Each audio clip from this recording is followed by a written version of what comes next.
Bien-aimés dans le Seigneur, frères et sœurs, bonjour, que le Seigneur vous bénisse.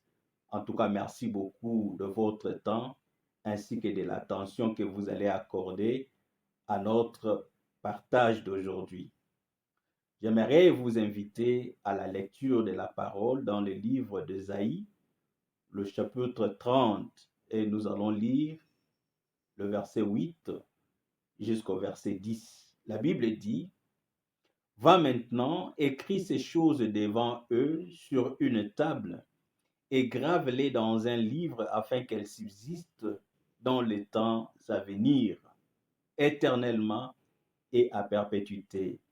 Car c'est un peuple rebelle, ce sont des enfants menteurs, des enfants qui ne veulent point écouter la loi de l'Éternel, des enfants qui disent aux voyants: ne voyez pas, et aux prophètes: ne nous prophétisez pas des vérités, dites-nous au contraire des choses flatteuses, prophétisez des chimères ou encore des utopies, des choses qui ne sont pas utiles.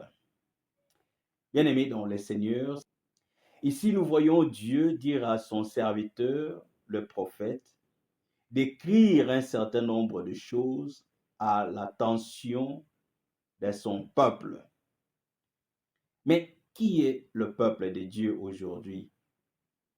Évidemment, c'est toi, mon frère, c'est toi, ma sœur, et c'est moi.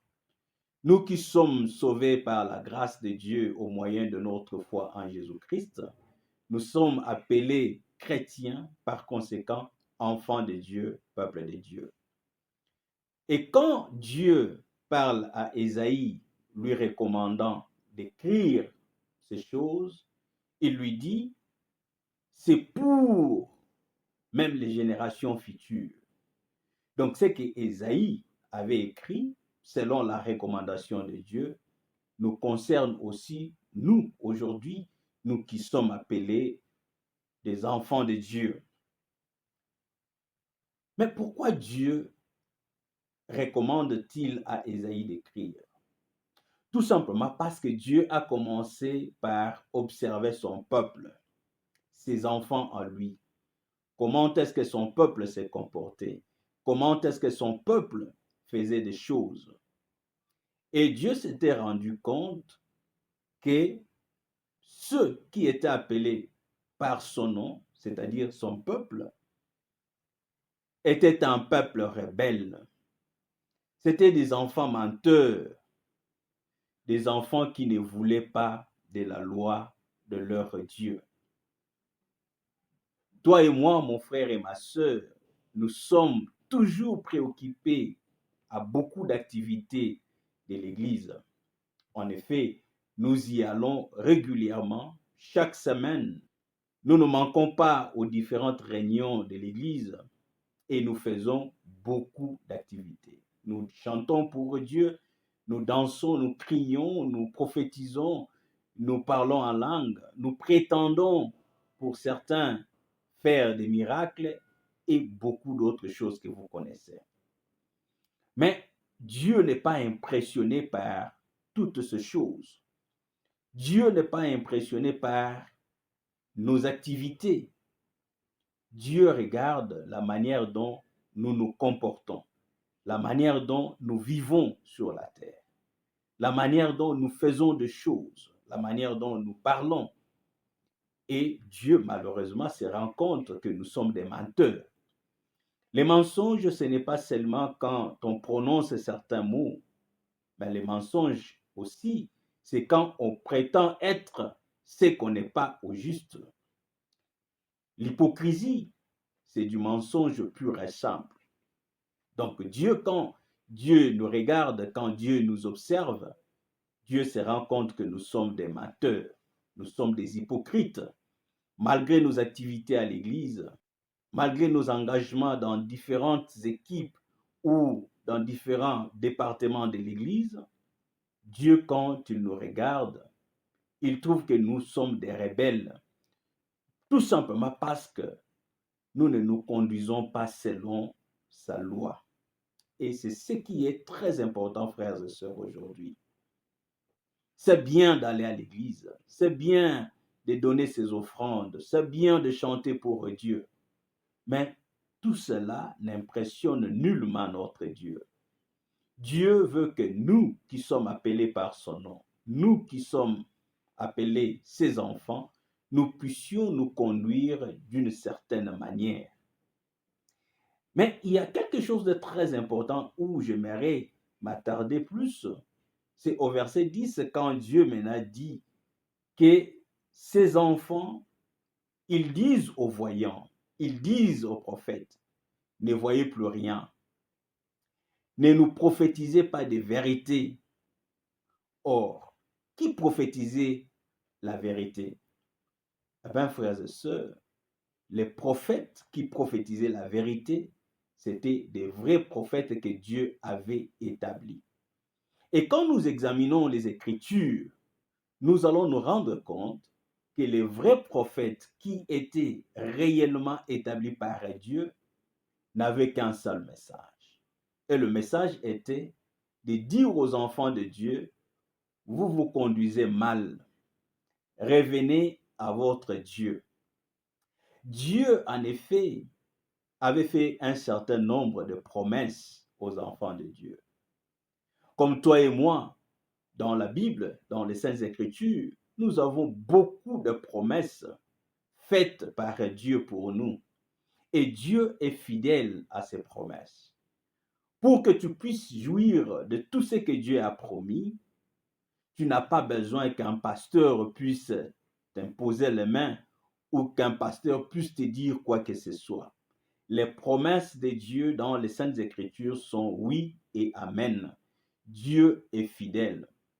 Malheureusement, ce sont nous qui sommes infidèles, qui sommes rebelles. Nous ne voulons pas marcher selon la loi de Dieu. Donc, le vrai prophète disait aux enfants de Dieu que les promesses sont là. Vous n'avez pas besoin que moi, le prophète, je puisse prier pour vous ou vous imposer les mains. Il suffit de revenir à votre Dieu. Il suffit d'obéir à Dieu. Il suffit d'honorer Dieu. Et Dieu fera ce qu'il a déjà promis depuis très longtemps. Mais ces gens, comme ils étaient des rebelles, ceux qui prétendaient être enfants de Dieu ou qui étaient connus comme enfants de Dieu par nom, se méconduisaient, ne marchaient pas selon la loi de Dieu. Et nous remarquons que c'est quand les gens ne veulent plus de la loi de Dieu qu'ils vont chercher autour d'eux des gens qui vont leur dire des choses qui plaisent à l'oreille, des fables, des mythes, des choses pour juste susciter des émotions, mais qui n'ont rien à voir avec la pensée de Dieu telle qu'elle est révélée dans les Saintes Écritures pour son peuple. C'est ça le grand problème de l'Église aujourd'hui. Les gens ne veulent plus des prophéties des vérités qui leur disent de revenir à Dieu par leur conduite, dans leur façon de faire, dans leur façon d'agir, dans leur façon de parler. Ils ne veulent pas cette vérité. Ils ne veulent pas de Dieu. Ils veulent des choses qui font du bien à l'oreille. C'est ce que Paul avait dit plus loin dans 2 Timothée chapitre 4. Il dit qu'il arrivera un temps où les gens ne vont plus supporter la saine doctrine. Bien aimé dans le Seigneur, la saine doctrine se résume par l'obéissance à la parole de Dieu. Une vie qui est conforme à la pensée de Dieu telle qu'elle est révélée dans les Saintes Écritures. Une vie qui honore Dieu sur la terre. La Bible dit, nous sommes des pèlerins, nous sommes des passagers. Paul le dit dans Romains chapitre 12. Ne vous conformez pas au siècle présent, mais soyez plutôt transformés par le renouvellement de votre pensée. Pourquoi la pensée doit être renouvelée? La pensée doit être renouvelée afin que l'homme puisse comprendre qu'il est appelé de marcher ou encore de vivre, non pas selon le principe qui gouverne ce monde, mais selon les principes ainsi que les règles établies par Dieu pour son peuple. Mais les enfants rebelles Les enfants menteurs, des hypocrites, ne veulent pas de ces lois. Ils veulent plutôt les principes du monde, où il y a du mensonge, de la manipulation. Voilà pourquoi ils se donnent facilement aux faux prophètes. Parce que le vrai prophète n'a qu'un seul message, qui est celui d'appeler les enfants de Dieu à la sainteté. Mais tandis que les faux prophètes, ils n'ont rien à voir avec la sainteté, ils ont tout à voir avec les émotions, le sentiment et tout ce que vous savez. Ils sont là dans des choses superficielles.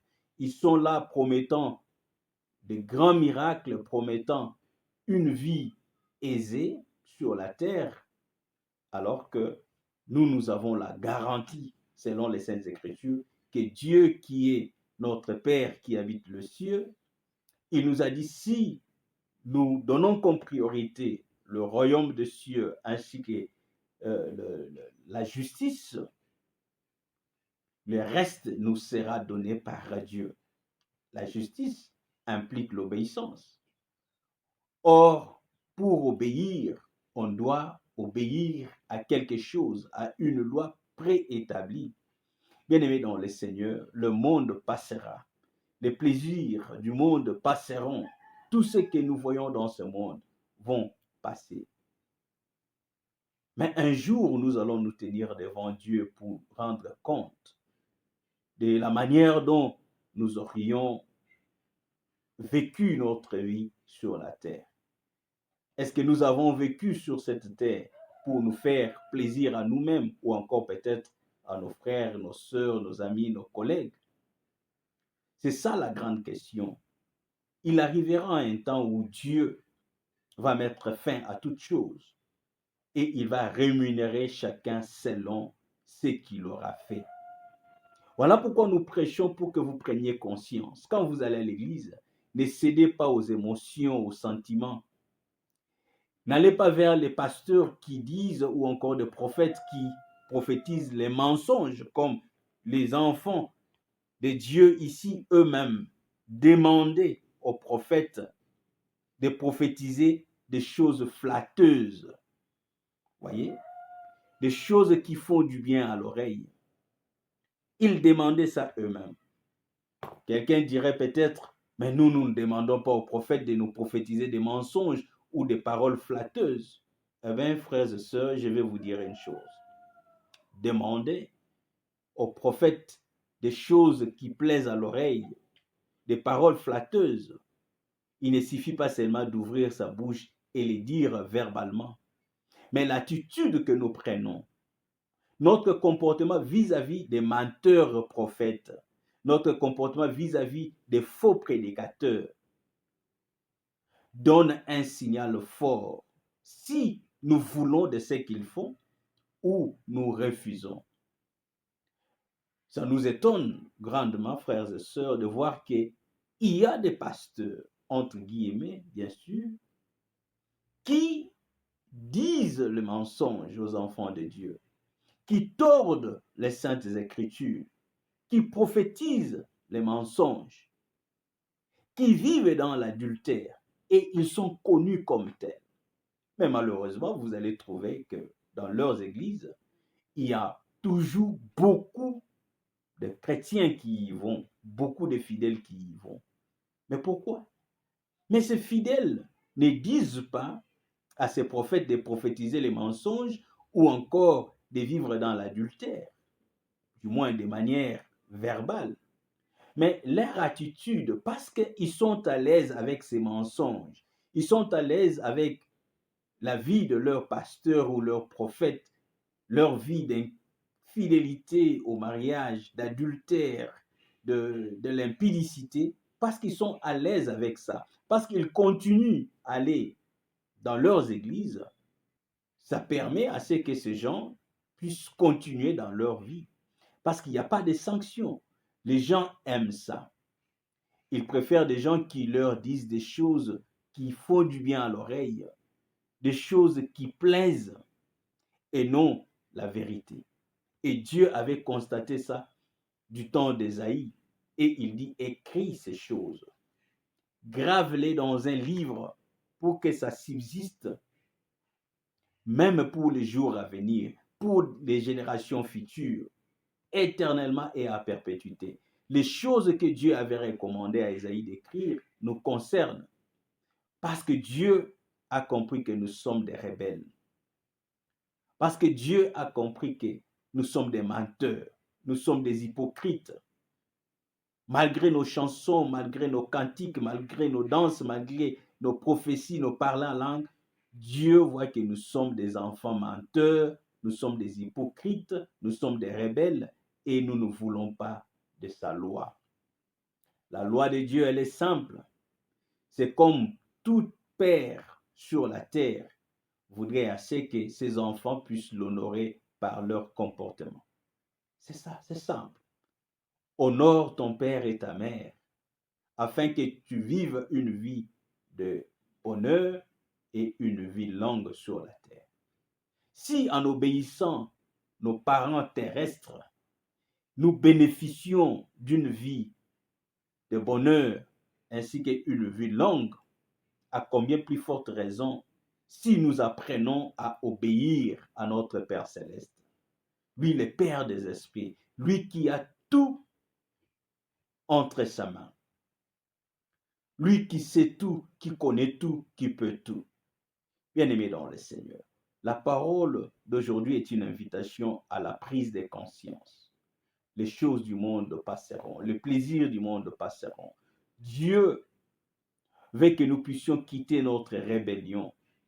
Dieu veut que nous puissions aimer sa loi, nous attacher à sa parole et ne pas nous attacher aux individus qui nous disent des choses plaisantes, qui nous disent des choses qui peuvent faire du bien à l'oreille, qui nous disent des paroles flatteuses, des prophéties, des mensonges, mais qui flattent. Mais ils font ça parce qu'ils ont compris que nous, qui sommes appelés enfants de Dieu, nous aimons ça, nous acceptons ça, nous aimons ce plaisir, nous rejetons la loi de Dieu. Aussi longtemps que nous allons rejeter la loi de Dieu, nous serons toujours victimes de toutes sortes de manipulations et exploitations qui se font par des faux prophètes qui sont là dans l'Église pour prononcer des paroles flatteuses, pour nous dire des prophéties mensongères, pour embrayer nos esprits, pour manipuler, ainsi que pour finalement nous exploiter. Mais le peuple qui aime son Dieu, qui s'attache à sa loi, c'est ce peuple-là qui vit dans la sanctification et attend avec patience la réalisation de toutes les promesses de Dieu. C'est bien, le pasteur peut prier pour toi, ce n'est pas mauvais, mais tu n'es pas béni ou tu ne reçois pas quelque chose de la part du Seigneur, tout simplement parce qu'on a prié pour toi. Nous sommes pour les prières des pasteurs, mais nous devons faire la part des choses. Enfants de Dieu, nous devons connaître que nous sommes déjà bénis. Dieu qui nous a créés nous a bénis. La bénédiction, c'est quoi, frères et sœurs? J'aimerais ouvrir une parenthèse là-dessus pour aussi conclure mon message d'aujourd'hui. La bénédiction, c'est un pouvoir spirituel, comme on le dit en anglais, it's an empowerment to succeed. C'est un pouvoir spirituel, c'est une force qui nous amène à la réussite. Donc Dieu, en prononçant sa bénédiction sur nous, quand il nous a créés, il nous a donné déjà cette force, cette puissance, ce pouvoir de réussite. Mais maintenant, sur la terre, nous qui sommes déjà bénis par Dieu, nous qui avons cette potentialité de réussite, il nous faut un certain nombre de choses. Nous devons faire, comme Paul dit, we have to work our faith. Nous devons travailler notre foi. Dieu nous attend dans un comportement qui nous met dans un environnement susceptible de favoriser la réussite. Mon frère et ma sœur, nous sommes bénis. Tu es béni, mon frère. Tu es béni, ma sœur. Cesse de t'embrouiller. Cesse de te laisser emporter à tout vent de doctrine. Mets tes pieds sur la terre. Attache-toi à la parole de Dieu. Aime Dieu et vis dans la sanctification. Le Dieu qui a fait promesse est fidèle à ses promesses. Il va réaliser ses promesses tout simplement parce qu'il t'aime. Ce n'est pas à cause de tes sacrifices, ce n'est pas à cause de tes offrandes, ce n'est pas parce que tu as passé beaucoup de temps dans des jeûnes. Jeûner, c'est bien, prier, c'est bien, consulter les pasteurs, c'est bien, mais ne nous laissons pas berner ou encore manipuler, tout simplement parce que nous avons besoin de choses. Dieu a dit dans sa parole et il reste fidèle à sa parole. Si nous donnons comme priorité le royaume ainsi que la justice de Dieu, tout ce dont nous avons besoin sur la terre pour notre survie, ce qui concerne le manger, le boire, même de quoi nous vêtir, Dieu prend la responsabilité de nous les donner. Il est fidèle à sa parole, il les réalisera. Tu es malade, tu as besoin de la guérison, le Seigneur peut te guérir. Mais la priorité, c'est le salut de ton âme. Et nous ne pouvons pas parler du salut de l'âme si nous ne te disons pas la vie qui est conforme à ce salut. C'est une vie de sanctification. Tu as besoin de mariage, Dieu te donnera le mariage. Tu n'as pas besoin de ma prière. Tu as besoin de croire à la capacité et à la puissance de Dieu d'appeler à l'existence même des choses qui n'existent pas. Et toi, ce que tu as à faire, c'est de vivre en conformité avec la loi de Dieu, avec la parole de Dieu, que ces gens avaient rejetée. Mais Dieu a dit, écris-les pour notre instruction, pour que nous, aujourd'hui, nous puissions comprendre que notre Dieu, qui est notre Père, il veut que nous puissions quitter notre rébellion, que nous puissions quitter la vie des prétentions, la vie des mensonges, d'hypocrisie, mais que nous soyons des enfants qui vivent selon la vérité. Que ce que nous prétendons être de l'extérieur soit effectivement ce que nous sommes de l'intérieur. Tu peux mentir aux gens autour de toi. Tu peux vivre dans l'hypocrisie. Mais le Seigneur qui voit le cœur, c'est lui qui nous interpelle au travers de notre message d'aujourd'hui. Il dit, revenez à moi. Vivez dans la sanctification et moi, votre Père, je vais réaliser ce que j'ai déjà promis très longtemps pour vous. Il dit, je connais le plan que j'ai pour vous. Je connais les projets que j'ai pour vous. Ce sont des projets de bonheur et non de malheur. Il y a le bonheur pour toi dans la réserve de Dieu. La Bible dit, l'œil n'a pas vu, les oreilles n'ont pas entendu et la pensée n'a pas conçu ce que Dieu a dans sa réserve pour son peuple. Bien-aimé dans le Seigneur, je ne saurais te dire ce que Dieu a dans sa réserve pour toi, mais l'assurance est que ce sont de bonnes choses. Ce sont des choses pour te donner la joie, la paix, la stabilité dans la vie. Mais parce que Dieu est ton Père, il veut que tu puisses l'honorer sur cette terre par ton comportement, ta façon de vivre dans le quartier, à la maison, au travail, quand tu es dans le voyage, partout où tu es, honore Dieu et le Seigneur va te bénir. Que Dieu te bénisse. Shalom.